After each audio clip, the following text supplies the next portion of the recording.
உங்க வாழ்க்கையில விதைச்சதெல்லாம் நீங்க திருப்பி தரணும். You have to give me returns. ஆண்டவர் ஏன் தசமபாகத்தை கொடுக்க சொல்றாருன்னா, அவருக்கு ரிட்டர்ன்ஸ் வேணும்.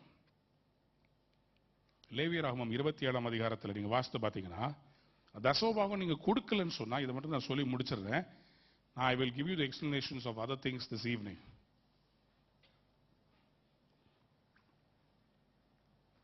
வாசிங்க. 27:30 இருந்து வாசித்துட்டு இருக்கிறோம் இல்லையா? ஒருவன் தன் தசமபாகத்தில் எவ்வளவாவது மீட்டுக்கொள்ள மனதா இருந்தானால் அதனுடைய 5இல் ஒரு பங்கை, ஹலோ பேங்க் கொடுக்கிற இன்ட்ரெஸ்ட் விட பெஸ்ட் இன்ட்ரெஸ்ட் ஆண்டவர் கொடுக்கிறார் பாருங்க. பாத்தீங்களா?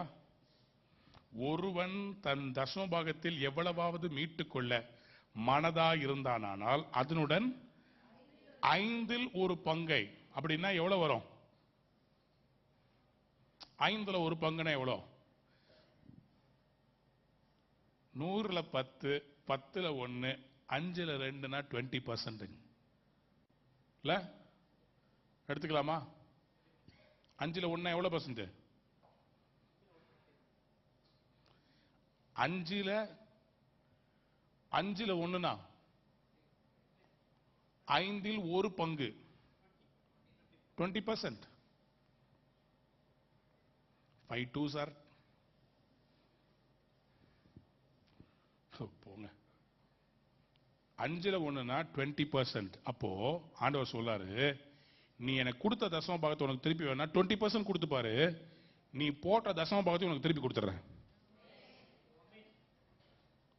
இன்னொருக்கு 40% கொடுத்தீங்கன்னா வேற லெவல்.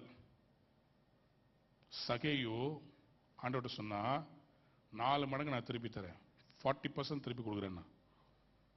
கர்த்தர் அவனை பயங்கரமா ஆசீர்வதிச்சார். ஓகே, கர்த்தர் உங்களை ரிலீஸ் பண்ணட்டும். பைனான்சியல் ப்ராப்ளம் ரிலீஸ் பண்ணுவாராக. சொல்லுங்க ஆமென். ஹல்லேலூயா.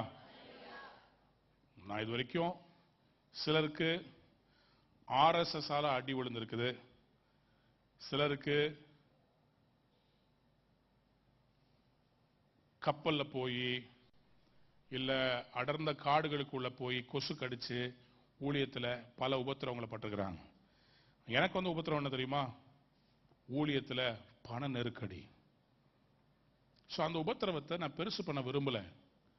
சிலருக்கு அப்படிப்பட்ட அடி, எனக்கு இது நெருக்கம்.